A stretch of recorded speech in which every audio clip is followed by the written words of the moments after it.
함께 보실 말씀 사도행전 10장 말씀입니다. 사도행전 10장 1절부터 16절까지 말씀, 신약성경 204쪽에 있습니다. 사도행전 10장 1절부터 16절까지 우리 한 목소리로 같이 읽도록 하겠습니다. 가이사랴에 고넬료라 하는 사람이 있으니 이달리아 부대라 하는 군대의 백부장이라.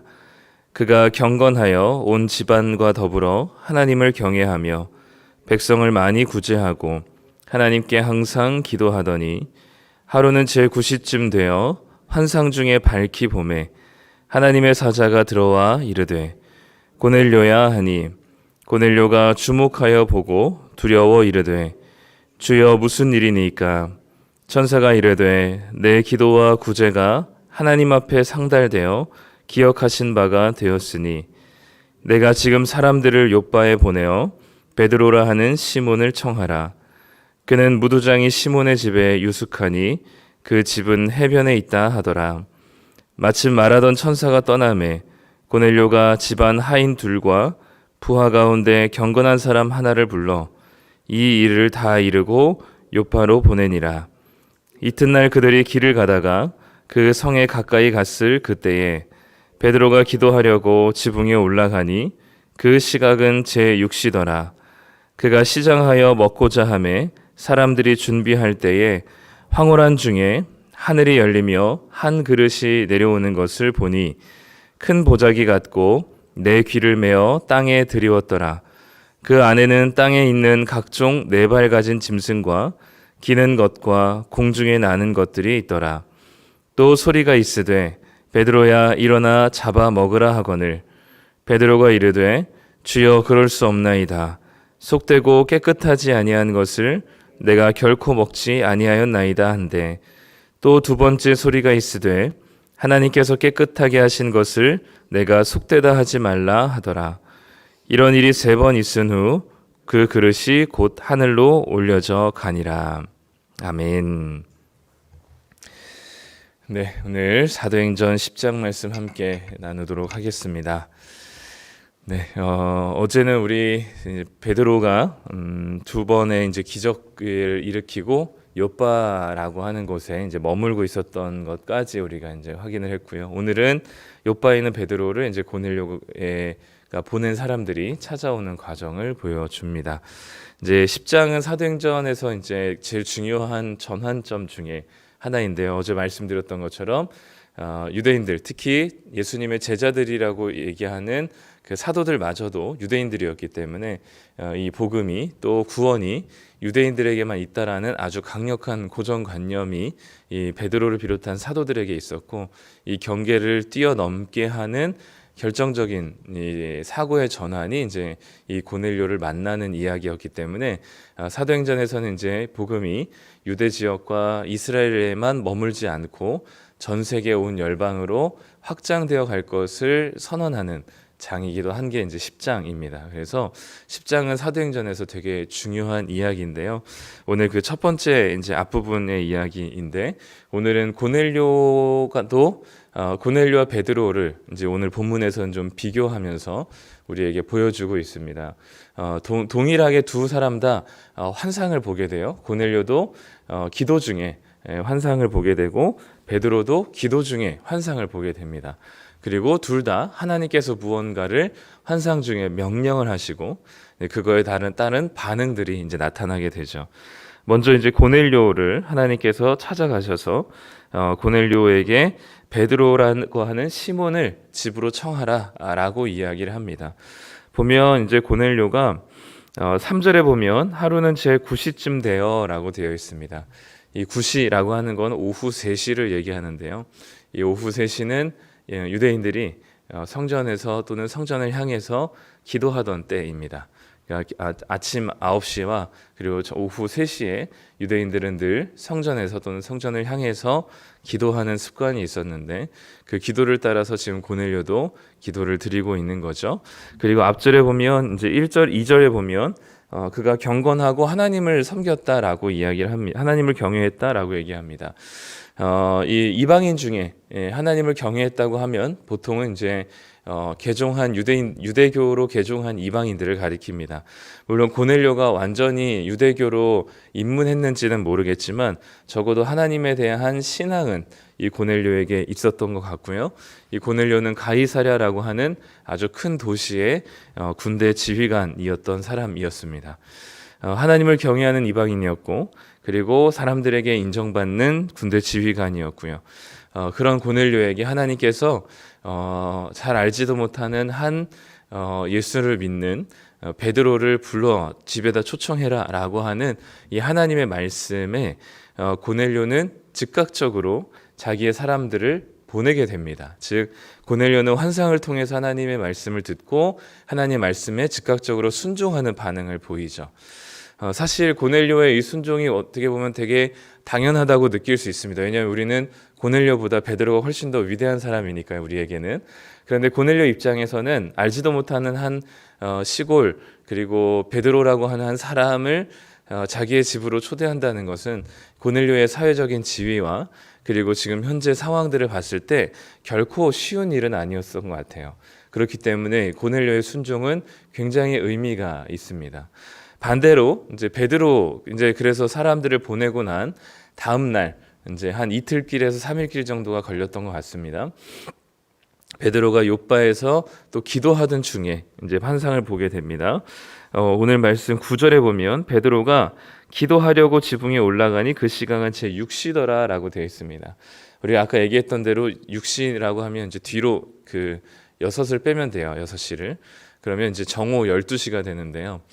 이때는 뭐 공식적으로 기도하는 시간은 아닙니다. 근데 아마도 이 베드로에게는 그 베드로가 욥바에서 그 도르가를 살렸기 때문에 아마 많은 사람들이 아침부터 몰려왔을 것이라고 예상이 되고요. 그로 인해서 아마 식사를 제대로 하지 못했던 것 같고, 그래서 기도 시간에 기도를 하지 못하고 복음을 전하다가 이제 시장하게 되어서 배가 고프고 사람들이 음식을 준비하는 중에 이제 베드로가 올라와서 기도를 하는 것이죠. 베드로가 올라와서 기도를 할 때 하나님께서 한 가지의 환상을 주님 보여주시죠. 이제 보자기 같은 곳에 담겨져서 내려오는 부정한 짐승들, 여러 다양한 짐승들과 공중에 나는 새들이 그 보자기에 담겨져서 이제 이 베드로 앞으로 내려오게 된 겁니다.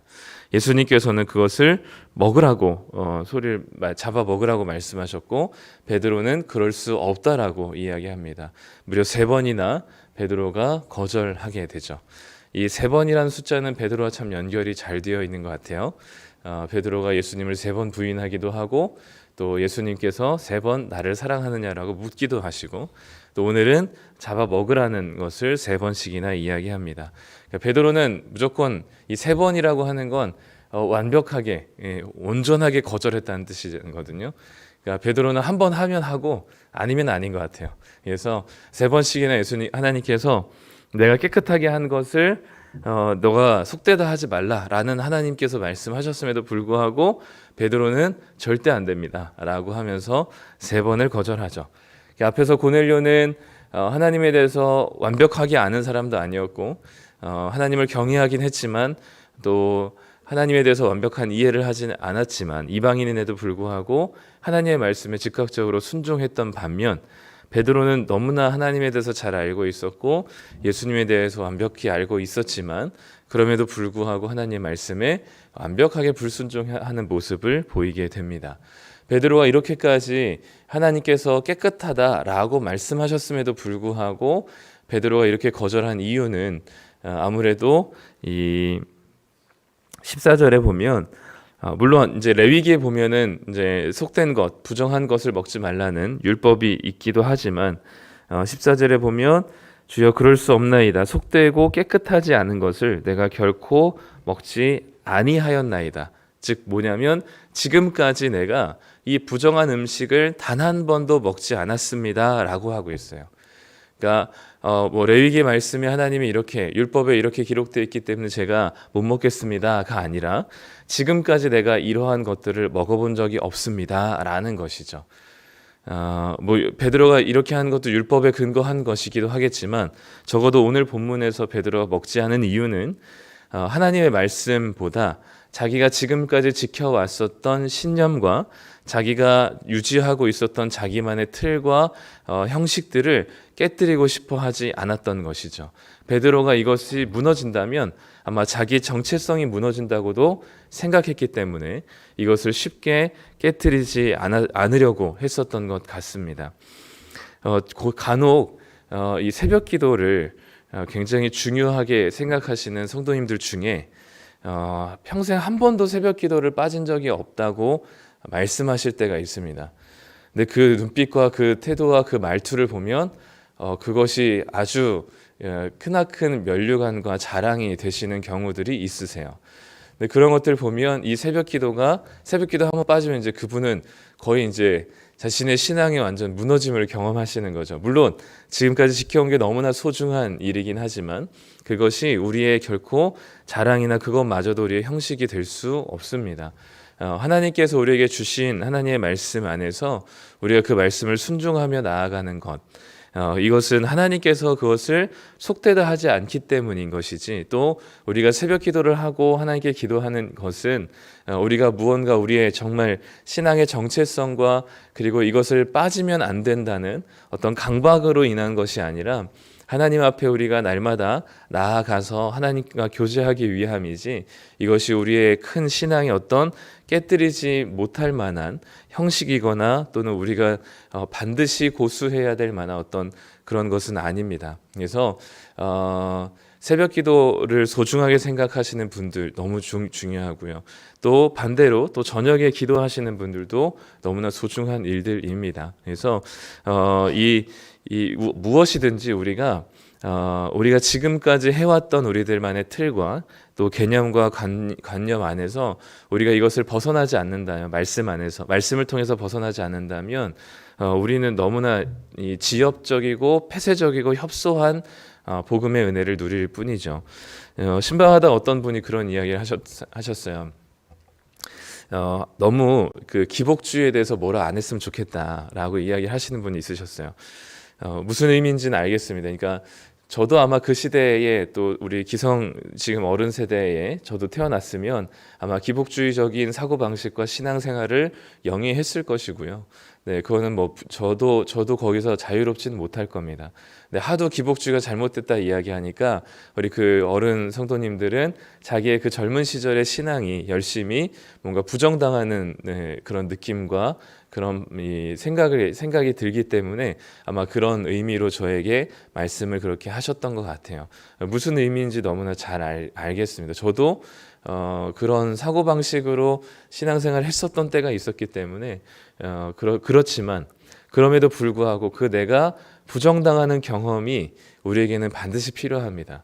내가 강력하게 믿고 있었던 신념과 또 내가 강력하게 믿고 있었던 그런 방식들이 말씀 안에서 깨어지고 그 세계관이 완전히 무너지게 되는 경험들이 있어야만 우리는 그 다음 단계로 나아갈 수가 있는 것이죠. 베드로에게는 그것이 구원은 유대인에게만 있고 그리고 적어도 이방인들은 유대교를 개종해야만 그 안에서 구원이 가능하다고 했었던 유대인들의 사고방식이 이 고넬료의 만남 그리고 이 환상을 통해서 깨어져야 했었지만, 하나님께서는 물론 베드로가 거절할 걸 알았겠죠.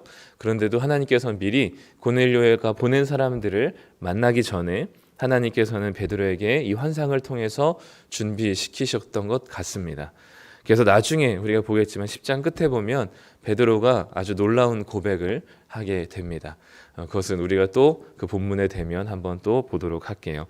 오늘 우리가 이 고넬료의 순종과 베드로의 이 불순종을 보면, 거절을 보면 오히려 베드로는 훨씬 더 편협하고 그리고 자기만의 틀 안에서 갇혀 있어서 하나님의 말씀에 순종하지 못하는 결과를 보게 되고, 고넬료는 오히려 이방인이었지만 더 포용적이었고 자신보다 더 사회적인 지위가 낮은 베드로를 귀한 VIP로 초대하기 위해서 3명이나 사람을 보내면서 하나님 말씀에 순종했었던 모습을 보여줍니다.